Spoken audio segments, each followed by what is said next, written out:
This is a HeadGum podcast.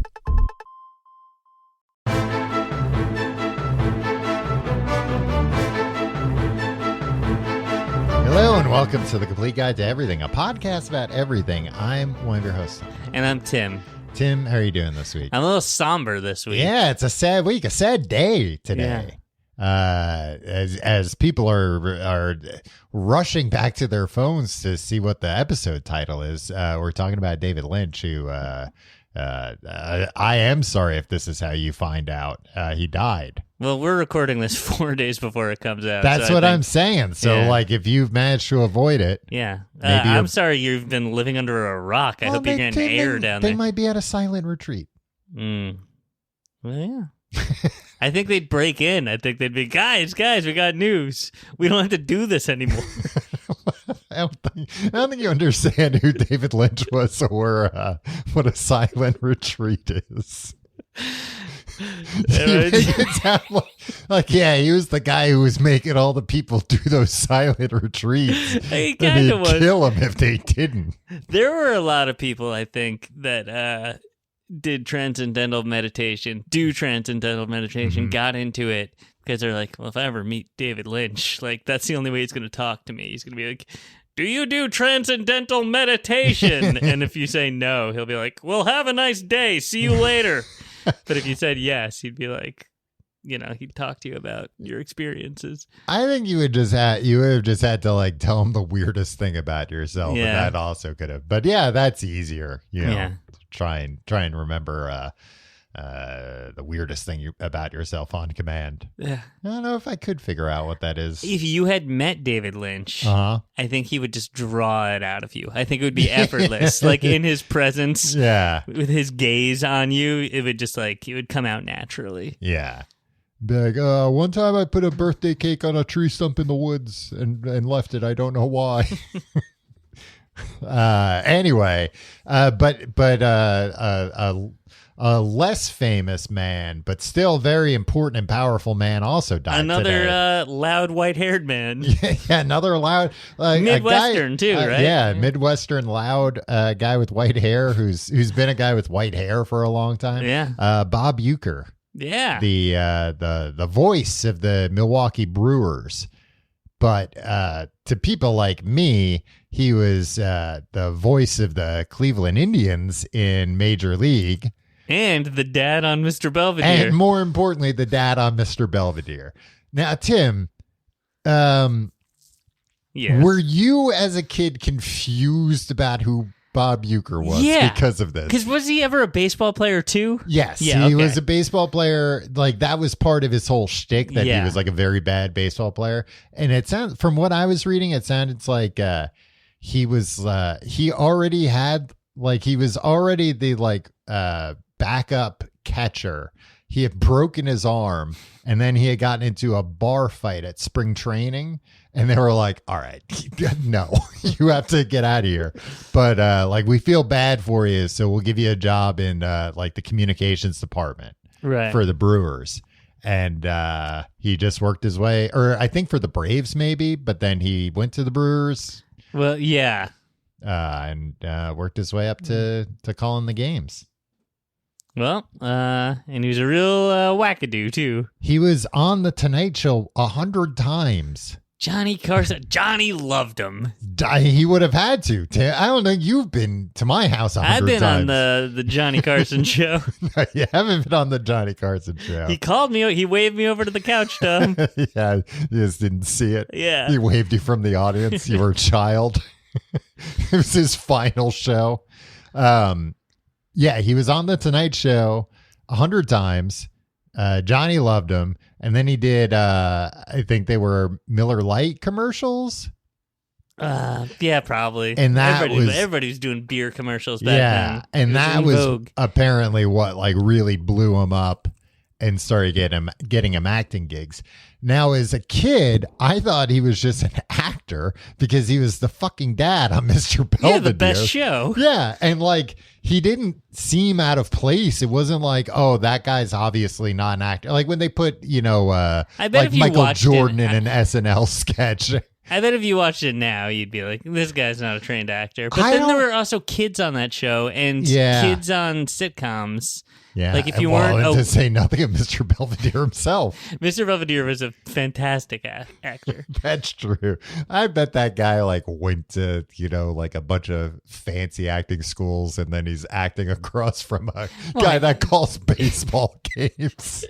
Yeah, but it was a sitcom. I know, but I'm just saying, I'm sure every time they called cut, he was like, I should be on the West End. What am I doing here with Bob Uecker? Just because he had an accent? Yeah. Well, he was a butler, for God's sakes. Yeah. They've always got to stick up their ass. Wow. He was old. Mr. Belvedere? No, I don't think so. What's that? No, I don't think so. Mr. Belvedere died 24 years ago at the age of 80. Wow. Yeah, he was kind of old now that I think about it on Mr. Belvedere. Yeah. But I don't know. But as a kid, I knew Mr. Belvedere, and I thought, I was going to say I watched clips today from Major League, and no, he was not a bad actor at all. Like, I don't know. You know that I hate when they put like newscasters and stuff in movies and TV shows, like playing themselves. Yeah, why? You think it cheapens the news? It cheapens everything. Yeah. I hate it. Oh, man. Wolf Blitzer in the Mission Impossible movie. Oh, that yeah. guy was so happy to be in that movie. Yeah. And he's like, hey, you know what? It wasn't me. It was actually Tom Cruise. Yeah.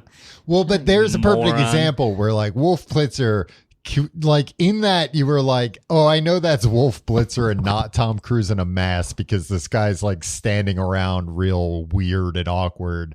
That's how good Ethan Hunt is at embodying a character, Tom. But that wasn't Bob Uecker watching these Major League clips. He like came off like a natural. Yeah. I think he was a natural. But anyway, as a kid, it was like, oh, cool. They got the dad for Mr. Belvedere to be the baseball announcer in the Major League movies. Great. And then like years later, I'm like, wait, the Brewers hired that actor to just be their announcer? That's crazy. Ripped from the headlines, right? What No. What do you mean ripped from the headline? I wasn't really listening to what you were saying. You just have some like pre-programmed phrases. Yeah, it you seemed say. like that might have been like the most relevant thing to say. So just go ahead. Well, how about that? That's fantastic, Tom. My point being that Bob Sorry, Uecker, another time you explaining how you were fucking confused about a simple thing as a child. it was confusing. I'm just saying there's a reason they don't do it nowadays. They don't mix people calling games and putting them on sitcoms. Maybe they do. I don't know. I don't know who's on sitcoms these days. But also a very self-deprecating guy. Yeah. In the Brewer Stadium, well, that's not what it's called, but they have $1 seats called Uecker seats that That's just mean. are just like the shittiest. They're like, I think all the way up behind home plate, but like behind a wall or behind a pillar or something. $1 though. $1. Can't beat that. Yeah, you can't beat that. Just walk around the stadium. Watch from the. Yeah, who cares? You don't have to sit in that seat. And if somebody comes along and they're like, hey, how come you're not in your seat? Be like, I'm looking for a hot dog, officer. It's the police. Yeah. Yeah, they have cops in those stadiums. Enforcing people sitting in the right seats. Yeah, especially the people in the Uecker seats. They're keeping a close eye on them. Yeah. Oh, yeah. If you come in with the ticket to the Uecker seats, yeah, there's somebody. There's an Assigned undercover. to you. Yeah. Make sure you do. Make sure that you do not leave that place thinking that $1 seat was a bargain. Yeah, that was it. And I was reading a lot about, he has had like a lot of stories about, like the old days in baseball. And man, everybody drank so much in baseball. Yeah, like during the games and During stuff. the games, yeah. just like super drunk. Like it sounds like they were basically all either drunk or hungover during every game. Yeah. Yeah, when they're like, who would be better, Babe Ruth or like Yeah. Otani? And it's like, Hey, The guy who's like got a team of scientists making sure like his body is at peak performance. or the big fat drunk. Yeah. Who was playing against a bunch of other big fat drunks. Right. Yeah. Nobody that pitched against Babe Ruth could throw a ball as fast as these guys change ups. Yeah. Hey. Wow, Tom. Yeah. That's some real sports analysis we're getting into. Well, Bob Uecker's gone, Tim. Somebody's got to step in and fill his boots. So yeah, I'm gonna fill Mr. Belvedere's shoes. Tim, you wouldn't be fit to Tom, lick Mr. Belvedere's shoes. Mr. Belvedere. Worst part of Mr. Belvedere, the show, was the character Mr. Belvedere. I mean, yeah, but he's the straight man. He's the curmudgeon that you're like, you gotta. I don't know. I think I would have liked to just see the family normally. Just like, oh, I thought you were gonna say the family just really treat him like shit. That too. Just treat him like an indentured servant. Don't even. I don't know. Were they that? Yeah, they were nice to him. Yeah. What did he do? Because it wasn't that big of a house. That's exactly right. Yeah. I don't know. And he kept the streaks off the china, I think. Yeah. Well, they would explain in the beginning in the song what his the story was. I don't know, he got fired or his old boss died, right? Yeah. And they just showed up on the doorstep, but they never really explained how can this family swing this paying for a full-time live-in butler? Or was butler? it just in just room and board? Yeah. Yeah, but you don't want that either. What? Having a guy oh yeah, you can live here, but you gotta take care of everything for us. Why not? That's a weird situation too. Yeah, it was a weird situation. I guess that's why they made a show out of it. Yeah.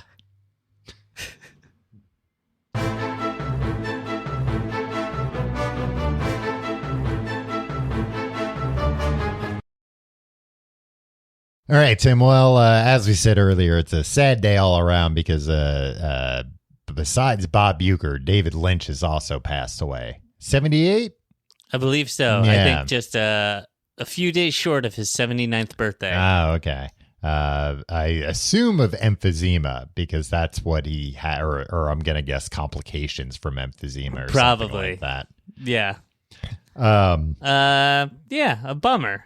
Yeah, real bummer. He seemed like a good man, and when he announced that he couldn't really work because of his emphysema, he wrote a very nice statement about how much he loves smoking cigarettes. Yeah, I have it here. Ladies and gentlemen, yes, I have emphysema from my many years of smoking. I have to say that I enjoyed smoking very much, and I do love tobacco. The smell of it, lighting cigarettes on fire, smoking them. So right there is I got away from where was I? But there is a price to pay for this enjoyment, and the price for me is emphysema. I've now quit smoking for over 2 years. Recently, I've had many tests, and the good news is that I'm in excellent shape, except for the emphysema. I'm filled with happiness, and I will never retire. I want you all to know I really appreciate your concern. Love, David. And then he did a interview with People Magazine about it. And he said, a big important part of my life was smoking. It was a part of being a painter and a filmmaker for me. He said he wouldn't change a thing about including cigarettes so frequently in his work. I never thought of it as glamorizing. It was a part of life. Some characters should be smokers, just like in real life. But he admitted that what you sow is what you reap. You're literally playing with fire. It can bite you. I took a chance and I got bit. Over the years, Lynch tried to quit many, many times, but when it got tough, I'd have that first cigarette, and it was a one-way trip to heaven. He recalls. Then you're back smoking again. So, God, I mean, I hope he had one last one before he died, because it really does sound like he just loves smoking cigarettes. Yeah. You know what? And that's what's cool about David Lynch. He died doing what he loved. No, smoking cigarettes. That he was this sucks, but Yeah. I'm also going to dwell on the fact that this brought me a lot of joy, and Yeah, it's kind of a good way to like look at it of like, yeah, it sucks that I'm dying. I mean, honestly, like, making it to 78, that's not great, but like, it's not awful. Yeah. People die of emphysema a lot younger. Mm-hmm. And it seemed like he did not really give much of a thought as to the health implications when he was like a heavy smoker. Yeah. Because he loved it. Yeah. The smell, the taste of it, laying a cigarette. Somebody was sharing an excerpt from his book, Catching the Big Fish, which we covered on Books the Podcast, Tom. That was nice about how there are like some directors on set who are like mean. And he was just like, he's like, then people, I'm paraphrasing here, like people start to become afraid of you, and when then they start not wanting to come to work, and they get angry, and they get and if I ran my set with fear, this is not me. This is him. I would get 1%, not 100% of what I get, and there would be no fun in going down the road together. And it should be fun in work and in life. We're all supposed to get along. We're supposed to have so much fun, like puppy dogs with our tails wagging. It's supposed to be great living. It's supposed to be fantastic. So I feel like he's just like, smoking, it's fantastic. And it killed me. But it really sucks. But man, if I could have a cigarette now, that would be great. Yeah. I mean, that there's definitely, a way to look at it. I'm trying to think of, when people will sometimes give like kind of crazy, like extreme health advice or whatever. It's like, oh, cut this completely out of your life forever. Like never eat sugar, never eat chocolate again. And it's like, if that adds a year to your life, is it going to be worth it? Or are you going to be like, boy, I really wish I had eaten chocolate during those past 50 years or whatever. Yeah. And I think that's kind of his take on it. Yeah. And probably a good way of making peace with stuff, because understandably, a lot of people, when they die from smoking related things, very much regret having smoked. Yeah. It's not a good way to die either. No. Oh yeah. That too. It's like a very, he was saying that, you like couldn't make it across the room because of his, it's basically like your lungs stop absorbing oxygen well. So it makes it tough. But let's not dwell on the man's death, Tim. Right. Let's talk about his life and the things he made. And the weird stuff he did and made. I was looking through his movies, and I realized that, like, I really haven't seen that many of his movies. You want to go through his Hollywood resume? Yes. Director of Eraserhead. I've never seen Eraserhead. And it seems too scary. That doesn't seem scary. That just seems fucked up, right? Eraserhead? Yeah. But I don't know if it really is. Yeah, it is. Oh, all right. Yeah. How do you know? You haven't seen it. I've seen like part of it. Yeah. Yeah, that's the same for me. I think I've seen like parts of it over the years. Then The Elephant Man. Never saw that either. So I remember seeing The Elephant Man when I was a kid. Like my parents, it was on TV. I think my parents were David Lynch fans because they watched Twin Peaks. Because I remember as a kid really hating it because it was like nothing. This show doesn't make sense for adults. It's not supposed to. It doesn't make sense for me as a kid. I'm still trying to wrap my head around how the dad from Mr. Belvedere is calling games for the Brewers. And you're introducing all these crazy ideas to me with Twin Peaks. But I remember seeing The Elephant Man because I remember asking, like, how come he doesn't look like an elephant? Yeah. And also one of those confusing things where it's a movie made in 1980, but it's black and white. Yeah. So as a kid too, I was like, oh, this is like an old movie. And guess what? Turns out now it is an old movie. You were right the whole time. Nowadays it is. I mean, I'm just saying, like, I know maybe I was an especially stupid kid that got confused by things, but like shit nowadays has to be very confusing for kids. Well, Tom, here's what you can learn from that situation. If you mix it up now and you think a movie's old and you say like, oh, that's an old movie. There's, I don't know, Nosferatu, but that kind of looks old too, right? The new one? Yeah. Yeah. So if you're like, oh, yeah, this is an old movie, and some Gen Z asshole is like, you idiot, that's a new movie, you should say, talk to me in 40 years. That's a good one, Tim. Right? I might get that printed up on a shirt. Because then it will be an old movie, is what I'm saying, Tom. I get it, yeah. And they'll be the ones crying? I was going to say they'll be the ones laughing, but they won't be laughing. Okay, the next movie he made was Dune. Dune, which I've also... Starring Timothy Chalamet. No, and Zendaya as Lucy. No, it's starring Gordon Sumner. And Kyle MacLachlan. Yeah. Who you might know as Gordon, you might know as Sting. Yeah. And not the wrestling Sting, which was also confusing. Yeah, that was confusing. All right. Tom, you were confused about too many things as a kid, but yeah, that was...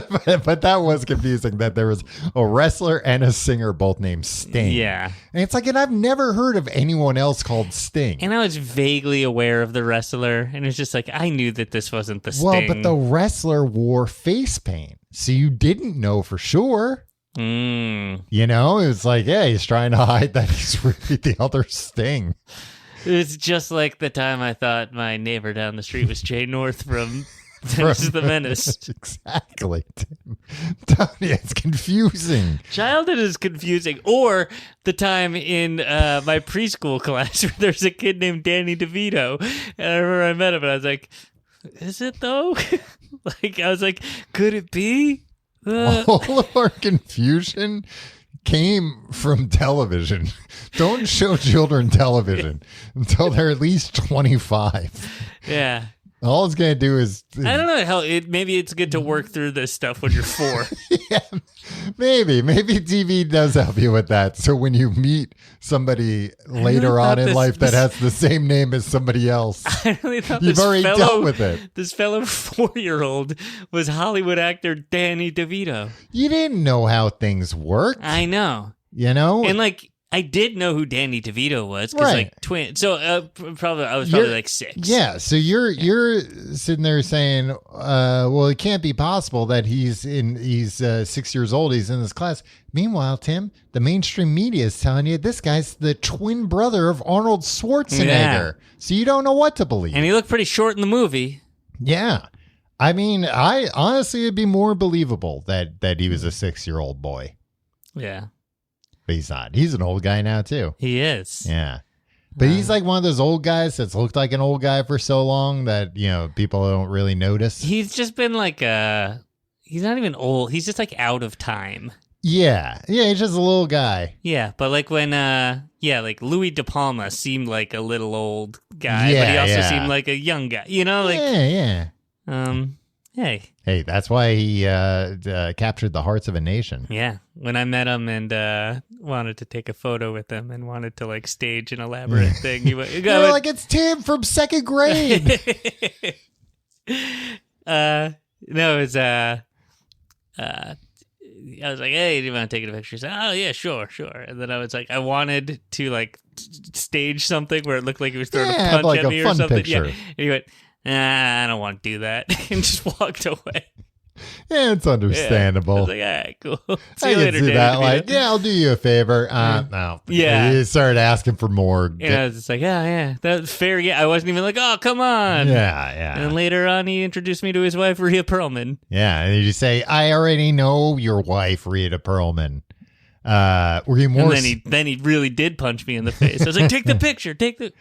How do you know my wife? What'd you say about my wife? Were you more starstruck to meet Danny DeVito or Rita Perlman? Or was it just kind of like stacking, like surreal on top of surreal? It was surreal on top of surreal. Yeah. Yeah, because I was like, Danny DeVito. It's like two people have come out of the television and are here in real life. Exactly. And I didn't know she was there. It was probably more surreal meeting her. Oh, because you weren't expecting to. I knew he was going to be there. Yeah. And so I was like, hey, okay. Hey, yeah, nice to meet you.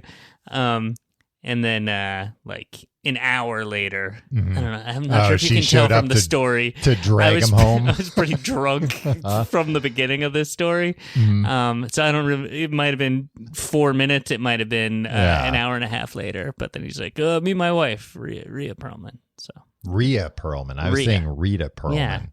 Yeah. RHEA. Yeah. Yeah, isn't that the lady from Better Call Saul? Yeah, but she pronounces it Ray. It's Ray Seahorn, on. Right? Ray I Seahorn? think so.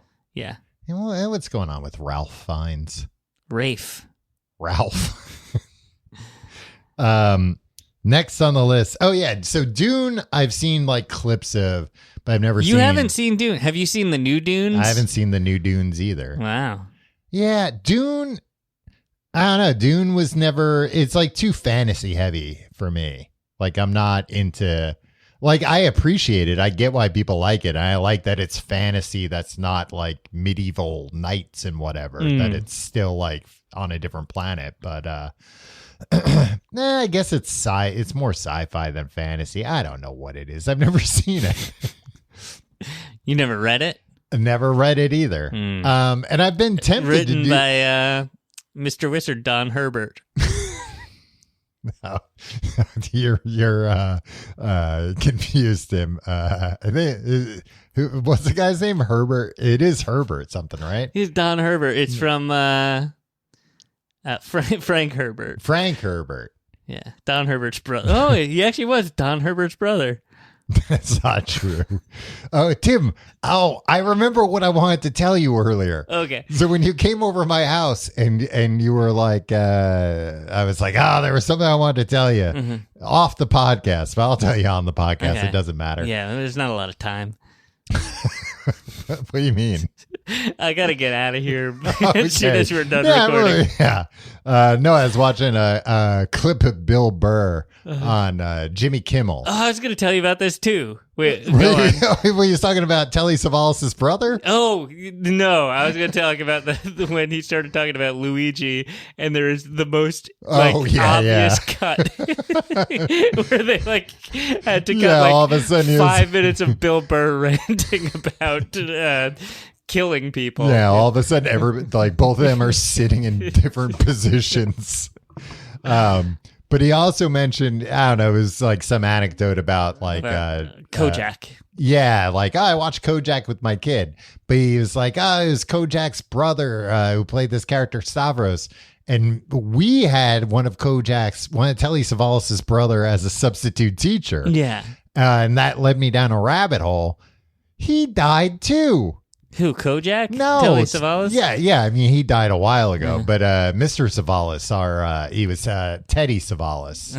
That wasn't a tall tale he was telling us? No, and Tim, I've seen the man's tombstone. Oh, wow. I went to what rabbit hole did you go down? Just like local obituaries? No, it was, I had to find out what Telly Savalas' brothers' names were. How many brothers did he have? He had 3 brothers. Okay. So, and I think maybe they were all different moms, or maybe a mix, whatever. But for a minute, I was like, "Oh man, was Mr. Savalas lying, and he wasn't actually Telly Savalas' brother?" But I found the list of brothers, and there was a picture of all 4 of them together. And I was like, that's him. And it said Telly Savalas. I searched Telly Savalas and found his obituary. He was he died not that long ago. He was almost 90, I think. So he was a nice man. Very nice man. Not a very good substitute teacher. Not a very good. Mostly told stories about how he was Telly Savalas' brother. And this was the late 90s. None of us knew anything about Kojak. No, and then he would have to, every class, he would have to be like, he was a bald guy, and he was always, he had lollipops, and he'd say, "Who loves you, baby?" And he was like, "Oh, I've early memories of like a commercial, maybe. Yeah. And he would do just it. cling on to that. I think there had been a reference, like, you remember how like early seasons of Friends were like very like Gen X coded, where they would like, Well, Telly Savalas was Jennifer Aniston's godfather. oh yeah. Yeah. And I think they like referenced Kojak on Friends, and I was like, Okay. oh, that's how I've heard about this show, Yeah. Kojak or whatever. I heard about him being Jennifer Aniston's godfather because that would be the next thing Mr. Savalas would try. Yeah. He'd be like, any of you kids like Friends? And then be like, yeah. And it was like, I've never seen it. I don't know anything about it. However, my brother little Telly was Jenny good friends Aniston, with yeah. John Aniston. Yeah. Hey. So rest in peace, Mr. Teddy Savalas as well. Yeah. He was a good guy. He was fun. He brought in pictures of his goat's birthday party. Oh, I forgot about that too. Yeah. Yeah. Just a weird guy. Yeah. Never learned anything, but No. a substitute teacher. Substitute teacher, like as long as we didn't burn the place down, they Yeah. did their job. One time we had this substitute teacher. He's We had a lot, I feel like we had a lot of substitute teachers. Our teachers frequently didn't show up for work. no, this was like with a rather stern teacher, but also Uh-huh. a good teacher. It's like an honors English class. Yeah. I think it was like ninth grade or Yeah, I know something. what you're talking about. And he was out, and this lady was like, she made us read, like, we were reading the Dubliners, right? Mhm. The James Joyce. Yeah. And like, and we read one of the stories together. Mhm. And this is how, like, like, she read it out loud. Yeah.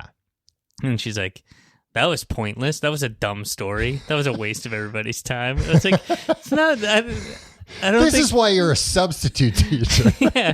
And then she's like, all right, you You're guys not got, ready for the big show yet. there's like 20 minutes left because she just like burned through Yeah. and like was like, we're not even going to discuss this. This is stupid. And like sat at the desk. And then she's like, talk. And then she's like, but you know, be quiet, you know, Yeah, like, yeah. so we're talking, and then she like is like, you in the corner, you're talking really loud. Yeah. I can hear every word you're saying. And so I just went, because she couldn't. Yeah. And I was like, okay, what was I talking about? She lost her mind, Tom. She fucking flipped on me. She was like, you do not talk to adults that way. It was funny what I said, and everybody laughed. And her problem was, Yeah, everybody liked me better than they liked her. Yeah, she got owned Yeah. in She got pwned. in public. Yeah, well, I mean, that's also like if you're saying I can hear every word and then you're calling her bluff, that's the only move is to blow her top. I think also I was talking about something like, I hope you didn't hear this, because I was like talking about some like 14-year-old boy like Yeah. crude shit over here. You know what I just read in Maxim? So Dune, I haven't seen any of the Dunes. Yeah. But it's also like a movie that he disowned. Yeah, big flop. Yeah. The studio took it away from him. Yeah. Also like he's a weird choice for Yeah. something like that to begin with. He needs to execute his own vision. Yeah. Which he started doing after that with Blue Velvet. Yeah. You see that movie? Yes. Which I believe was his his biggest budget movie, I think, technically. I mean, Dune must have been. Oh, maybe. Yeah. I don't know. Yeah, it must have been Dune. Yeah, Look, the maybe man just that's what died. We just threw this episode together last minute. No, I think that's what I read. I think it was that I read Blue Velvet. I read a sentence as Blue Velvet being his biggest production, but I'm guessing it was like, no, he was off his biggest production. Right. And then went and made Blue Velvet. Yeah, it had a $6 million budget. Yeah, that's not a lot of money. I could have funded that. Blue Velvet is a very good movie. Dune had a $40 to $42 million budget. Oh, yeah. Blue Velvet's my favorite David Lynch movie. Really? Yeah, I like Blue Velvet a lot. You know what? It's a little too weird for me. I mean, it is. Yeah, it's a weird movie. It's weird. Dennis Hopper plays the scary man in that Yeah, one. very scary guy. Yeah. There's always like a scary scumbag in every, or at least one scary scumbag in Yeah. every David Lynch. And Dennis Hopper's a good one. Yeah. But I know too much about Dennis Hopper. Like, that's Dennis Hopper though. When it's Robert Blake and it's like, oh, that's a real murderer and like a real psychopath in real life. Like, that's just a little bit scarier to me. Yeah.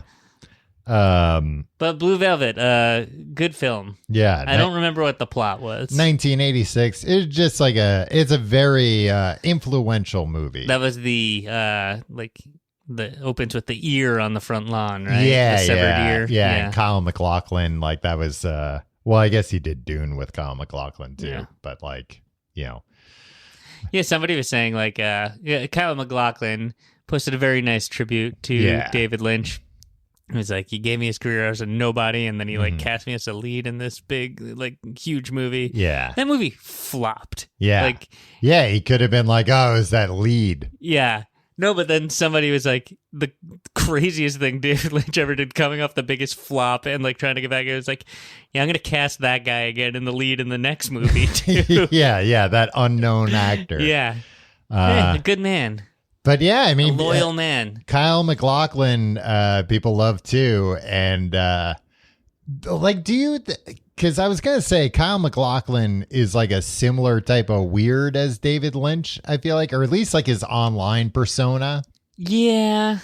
But do you think Kyle MacLachlan was weird when he met David Lynch, or do you think it was just like, this guy spent a lot of time with David Lynch, he got weird? He can code switch, I feel like. Yeah. Like, I think he can be a weird guy when he needs to. Yeah, but then he's also like, I think he's the voice of the dad in like Inside Out. Okay, yeah.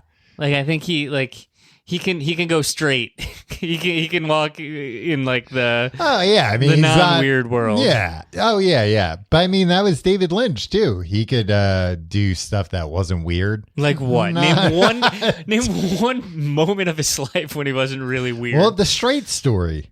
1999. You watched that movie? I haven't seen that movie. I tried watching it. I was it was too boring. I turned it off. Yeah, it is. I was very tired, and I was like, this movie's very slow. You don't have to provide excuses to me why you didn't finish a movie. A movie I've never even seen. Yeah, I know. But that was his attempt at making like a G-rated, like just a straight story, like you know what the. Yeah, it's about like a guy driving a ride-on lawnmower like across state lines for his brother's funeral, I think, or something like that. Or to visit him, or his brother's sick. Yeah. Norm Macdonald always claimed, and I'm not sure if he was full of beans on this one, that he's like, if you read between the lines of what's really going on in that movie, it's in fact the darkest David Lynch movie.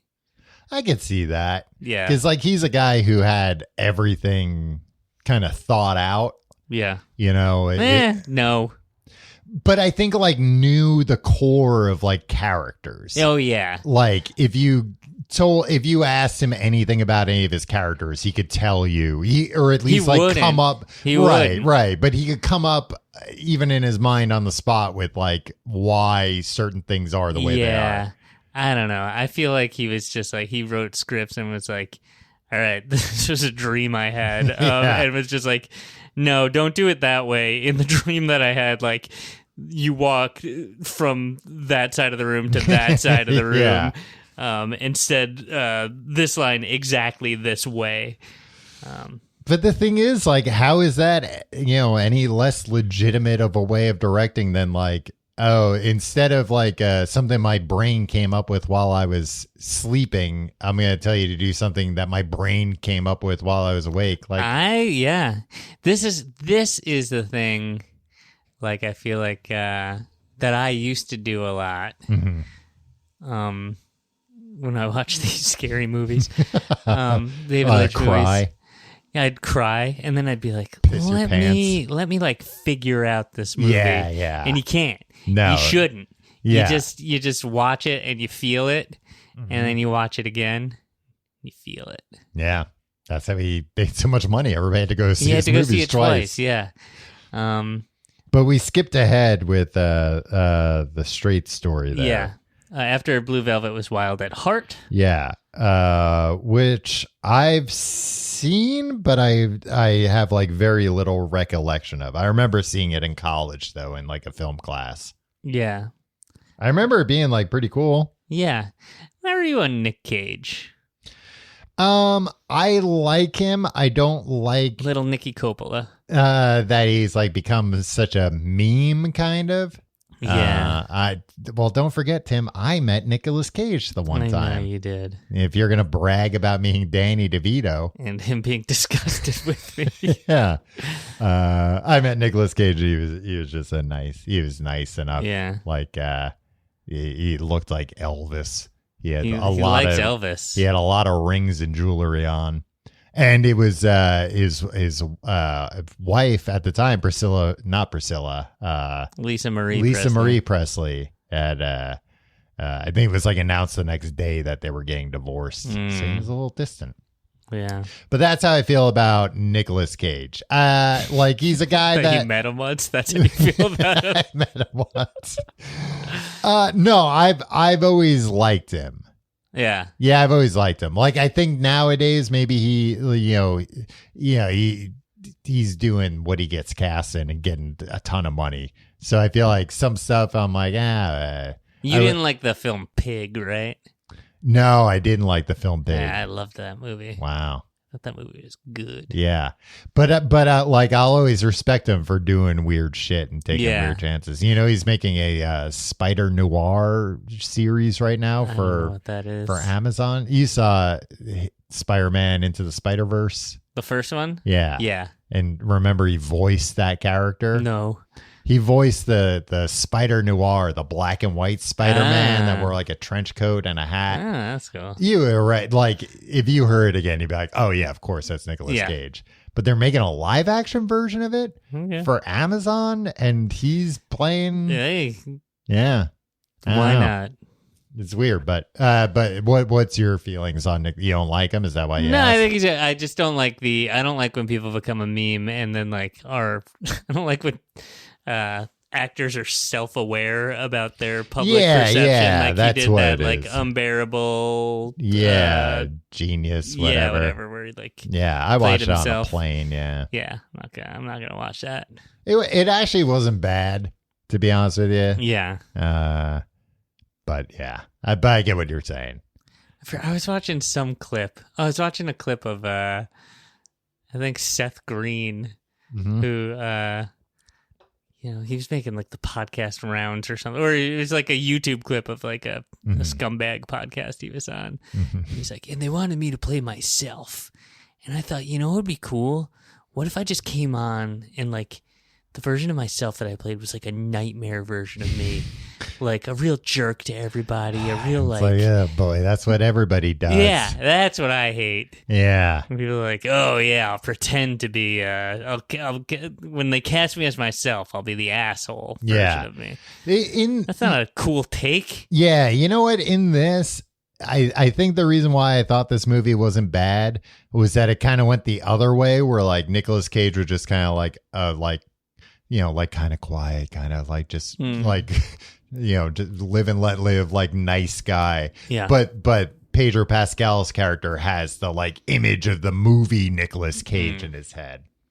And he went the other way of like, no, I'm like a normal guy. That's a job. I met Tom once. Oh, you were referencing the movie. Yeah, which was cool. Yeah. I'm not going to lie. I'm not going to sit here and say it wasn't cool. Did you nudge your girlfriend on the plane? Your wife now? Your fiance at the time? Yeah. How do you know when I watched it? I know guess when it came out recently. Yeah. Yeah. And I know every time you've been on a plane lately. That's true. So yeah, Wild at Heart, I don't remember much about it, but I remember when I watched it thinking, that was a cool movie. I like that movie. Yeah. Twin Peaks Fire Walk With Me. Yes. That's an upsetting movie.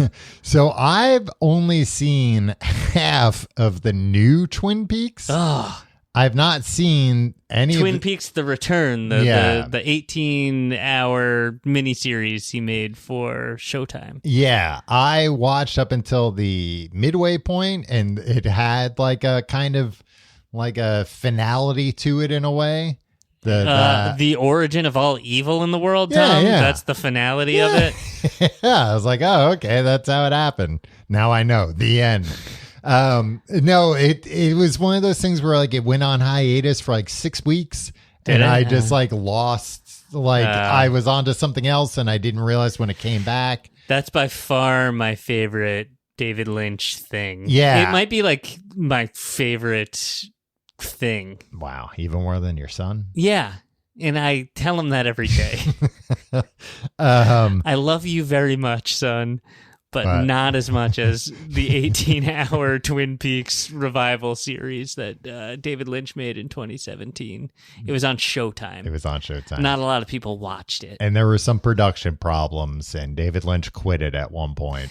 There weren't production. He quit it it. was pre-production. It was yeah. pre-production, and he was just like, He called their bluff. yeah, he was like, I want money. I want the right amount of money. And they were like, nah. And he's like, I don't need to do this. I'm a crazy person. Yeah. And Showtime was like, that's fine. We'll have other people direct it. And I think people very quickly let them know, like, oh, then nobody will be interested in this.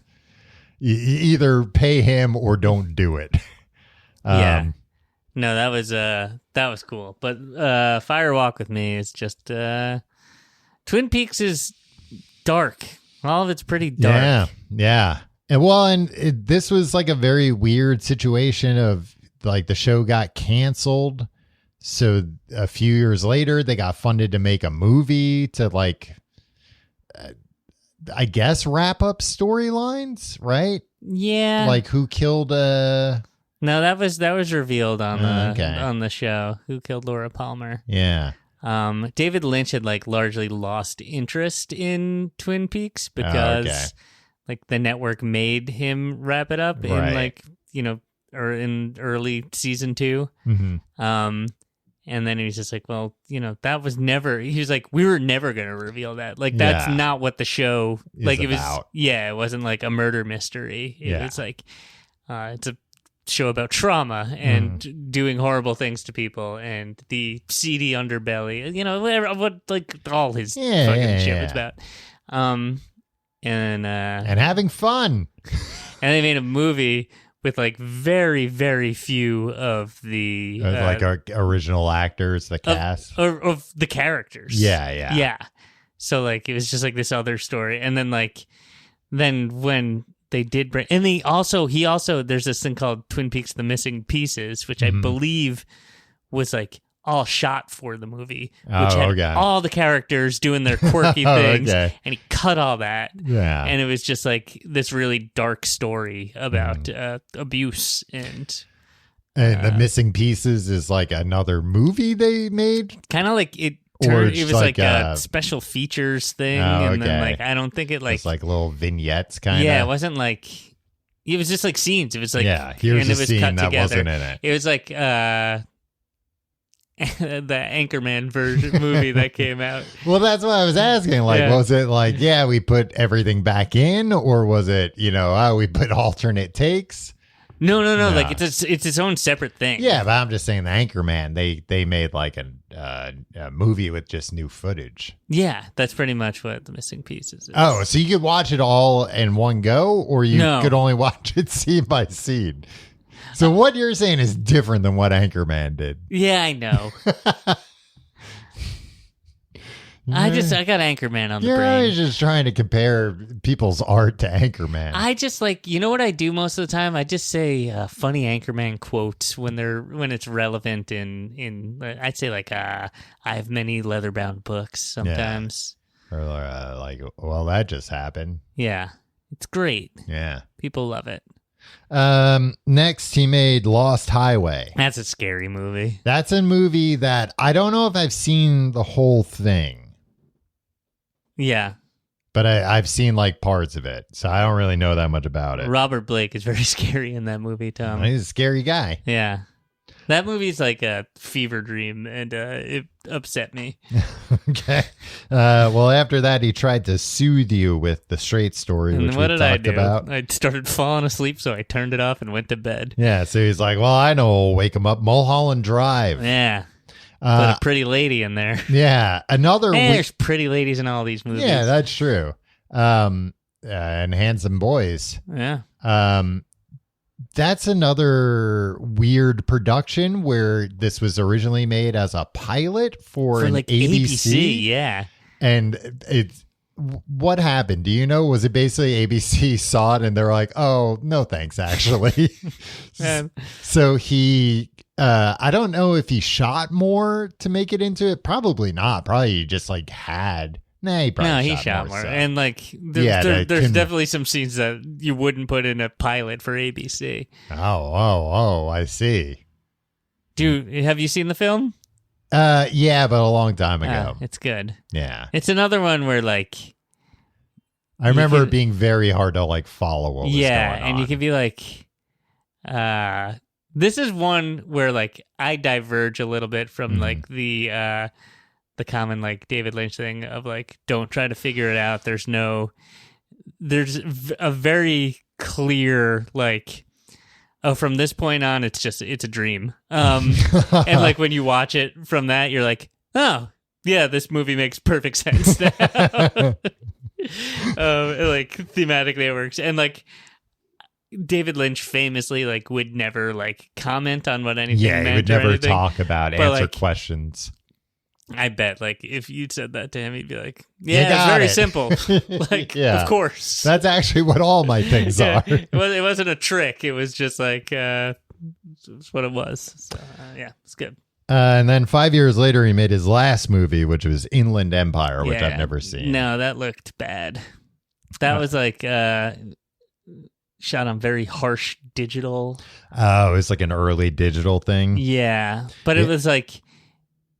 It was meant to be like hard to watch, like and abrasive. Yeah, he was a early adopter, early embracer of digital stuff, digital filmmaking rather, not just he had a CD player before anyone. No, he adopted digital way earlier than most people and way earlier than it was ready to be adopted, some people would say. But like it really suited his style of, how he liked to make things. Yeah. Like you were just explaining, he shot, half a movie that was just cut out of. So when you're shooting digital, you have a lot more freedom. So I get why, even though the digital at that point still looked like shit. But he wasn't trying to not, like, he wanted it to look like right, shit. Right. I don't even think it was like, it wasn't the Soderbergh thing where it's like, oh, I can make this look as good as, or whatever. Right. Like this was, I think he bought like a consumer. Yeah, like a Sony Handycam and like filmed it on that. To be Soderbergh did some things too that looked like shit. Deliberately, like but you know how stuff. like he was also like, I can make this look like film and you wouldn't know the difference if I wanted to, right? Like, yeah. Well, it sounds like by the time Twin Peaks: The Return, like digital was much better, and he was able to make things the right way, make things the way he wanted to. But you should watch the rest of that time, or you should watch the whole thing. Know. I'm going to restart it, and it's especially like it's resonant now, like after like he died, a ton more of remakes and or like reboots or continuations of things. Because this is the whole thing is just like, I'm not gonna give you what you're looking for, like the quirky stuff you like, because like you can't go home and like all these people are old. Many of these people are about to die. Like so many people in The Return died between filming and releasing it. And just it's all just like a suspicious amount of people. Yeah. Okay. Yeah. No. They had to. That's what Showtime was objecting to. They had to bring the real FBI in to investigate. But it's good. It's Hey, think about that, Tom. Yeah, I would like to think. I'd like to watch it. Did it have the kind of commentary that last Matrix movie had about like remakes and revivals? I don't know what that was. The fourth Matrix movie that came out during COVID. Yeah. I remember watching that movie and like the first half of it thinking like, wow, this is like brilliant. Like what they're doing with like the commentary on like that if they didn't do this, Warner Brothers was just going to make it without them. Mm-hmm. So they did it, but then they kind of made it a fuck you to Warner Brothers. And like the first half, I was like, this is the best Matrix movie. And then the second half, I fell asleep because I was like, oh no, now I think it is trying. It's like, all right, we got that out of our system. Here's more about how the Matrix works. And it's like, oh, God damn it. Was there bullet time in it, Tom? I don't even remember if there was bullet time. It might have been while I was asleep. Well, if you sleep through bullet time, you're no It friend of definitely mine. wasn't like as like impressive special effects wise as the other ones were. Nothing is these days. No. Movies stink now. No, I just saw something that was pretty impressive. I forget what it was. The Matrix 1. Are you thinking about the first time you ever saw bullet time? I might be thinking of the first time I ever saw bullet time. No, so I saw something recently that had like pretty good stunts in it. Mission Impossible. Was it a Jackass movie? I mean, those movies have some of the best stunts. He also made a sitcom called On the Air. Yeah, have you ever seen that? I have not seen that. That was like on the tail of like Twin Peaks getting fired. He and Mark Frost. Yeah. It's like, oh, this is. It says it's the series follows a staff of fictional 1950s television network Zoblotnik Broadcasting Company, ZBC, as they produce a live variety show called The Lester Guy Show, often with disastrous results.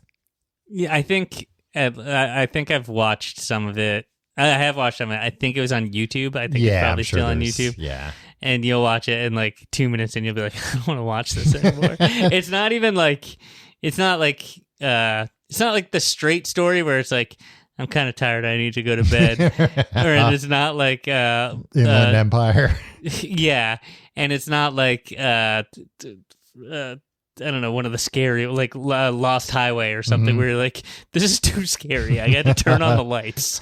It's just like, what were you trying to do here? Well, according to Ken Tucker, not Ten Cucker, of Entertainment Weekly. 10 Cuckers, what is this, your search history?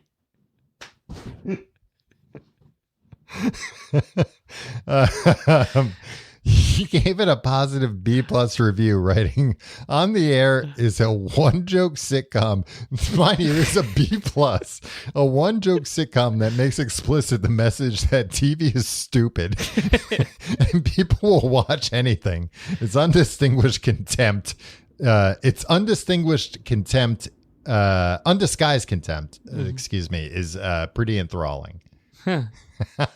Which makes sense if it was like as they were being pushed out of Twin Peaks. Yeah. You got any other ideas? Yeah, actually I do. That sounds great. We'll make it. They only aired 3 of the 7 episodes. Yeah, Tom, why you won't make it 3 minutes into the first episode? I legitimately don't think I had ever heard about this before. Yeah. So I'm sure, yeah. The next one I have vague memories of. It's called Hotel Room, and it was an HBO, I guess, kind of like an anthology thing, like kind of like Real Sex. Kind of, I mean, a little bit. Oh, really? Well, just in that, I think it might have been a little titillating. Real Sex was more than a little titillating. Sometimes it was gross. It's like it kind of sounds like that 4 Rooms, the thing. Yeah. But it's one hotel room and different stories that take place in that hotel room at different times.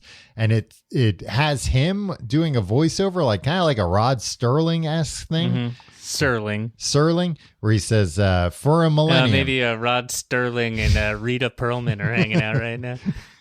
For a millennium, the space for the hotel room existed undefined. Mankind captured it and gave it shape and passed through. And sometimes when passing through, they found themselves brushing up against the secret names of truth. It's a heavy thoughts about hotels. Yeah. But he's also not wrong. And but it was like a 3 episode, I guess, kind of like test balloon. and it didn't do well, so they didn't make any more of it. Right. But that I would like be interested in seeing what that's like. Is Max? I doubt. I feel like they don't have old stuff like that. Yeah, they certainly don't have Dream On. Yeah, like anything old and interesting from HBO. Do they have Tales from the Crypt? I don't even know if they do. Sorry, somebody's buzzing my buzzer, but I'm not expecting Apology anybody. accepted. Yeah. I assume it's probably on YouTube or something like that. But yeah. And then he didn't make any more TV shows until he made Twin Peaks: The Return. We didn't even talk about Transcendental Meditation, Tom. No. TM. Yeah. I don't know if I have that much to say about it other than like he really liked it and he had a foundation called the David Lynch Foundation. Oh, actually, I have a whole, I'm going to do the plugs and I have other stuff that I did want to say. If you like the show. I was going to say hello. If you like the show, you can find out more at tcgte.com. You can find links to our Patreon, our Reddit, our Discord, a whole bunch of stuff. And, or you can go right to our Patreon, patreon.com/complete guide, where you get, bonus episodes every week. This week, it's, what are we calling the new show? They'll find out. We're doing a new show about 90s blockbusters, and we've got an episode about Pretty Woman this week. Yeah. So if you'd like, we both watch that movie. movie. Why did we start with Pretty Woman? It was on HBO Max. Oh, because we like pretty women. Oh, because we like pretty women. Yeah, we wanted to really plant our flag. So patreon.com/complete guy if you want. It's going to be called something like The Golden Age of Cinema. Yeah. With Tim and Tom. You can check that out. The other things I want to say, Tim, real quick. This guy was a regular Forrest Gump. David Lynch. Dumb? No. Just like bumbling through history. He was famously an Eagle Scout. Mm-hmm. And that one of the duties he had as an Eagle Scout was attending JFK's inauguration. Yeah. He was at JFK's inauguration as a 15-year-old. And then get this, Tim. In college, his roommate was Peter Wolf of the Jay Giles Band. I thought you were going to say Peter Wolf of Peter and the Wolf. No. Peter and the Wolf's son, Peter Wolf. No, Tim, of course, the guy from the Jay Giles Band. Yeah, I know, it's the Jay Giles Band. Yeah. So that's what makes him Forrest Gump. Forrest Gump. Yeah, it's a real life Forrest Gump. He also drew a comic that appeared in the Los Angeles Reader from 1983. The angriest dog in the world? Yeah. Yeah. Have you seen it? No. That also just sounds like it was a weird thing. Yeah, it is a weird thing. I thought I had sent you screenshots of it because it's weird. Maybe. It's always the same picture. That's easy. What a good grift. Yeah. He directed a lot of commercials.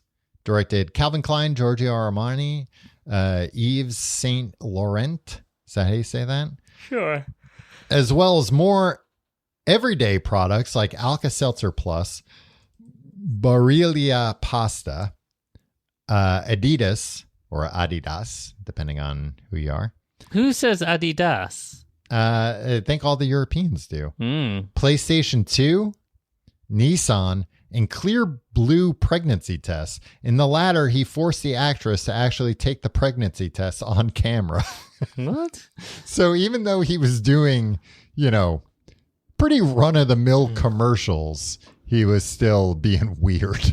Yeah. Yeah. I don't know if forced, I don't know. I don't have a source for that story. And that's the feeling. You're like, you'll need to use the product. Yeah. How else will we believe you? George Lucas asked him to direct the third Star Wars movie, and he said no. Yeah. Would have been I don't know. Fine, I guess.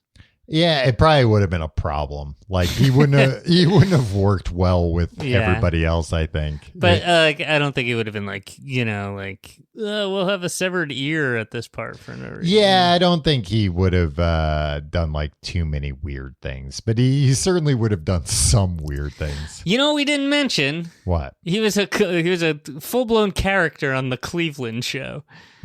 Oh, was he? He was on, I think, every episode. He was the bartender of their local bar that they went to. Okay. How many seasons is the Cleveland show? I think 1 or 2. Oh, okay. It was a flop. Yeah. But it was like, and he played himself as the bartender at the local bar. So he's that's fun. Like, hey, David Lynch, can I get like 3 beers for me and my friends? Yeah. Well, maybe I'll have to check out this Cleveland show. Yeah. I mean, you've been talking about it for years. I did watch the out. Cleveland show when it was on. Yeah. It was You feel like you understood the character of Cleveland. Well, a you lot really better? liked not so much. I knew. We're somehow gonna.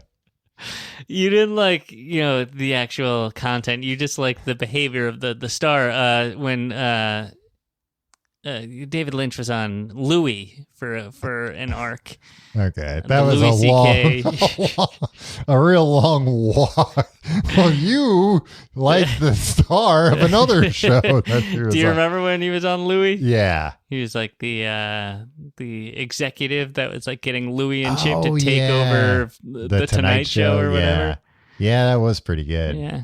I remember. And then similarly, he played John Ford in The Fabelmans. Yeah, which I haven't seen, but I had heard that before. Have you seen that scene? No. Oh, it's so fucking good, Tom. All right, well, maybe I'll watch that scene. Yeah, YouTube that scene. Yeah. That and On the Air. I've got a lot homework. Yeah. So we'll be back. And the 18 hours of Twin Peaks: The Return. We'll be back next week to talk about I'll watch all the Cleveland show. I'll watch On the Air. And then That's the real Lynch shit. The Cleveland show. That's what he had been building to his whole career. All right. Well, rest in peace, David Lynch. Rest in peace, Bob Uecker. Rest in peace, Teddy Savalas. See you next week.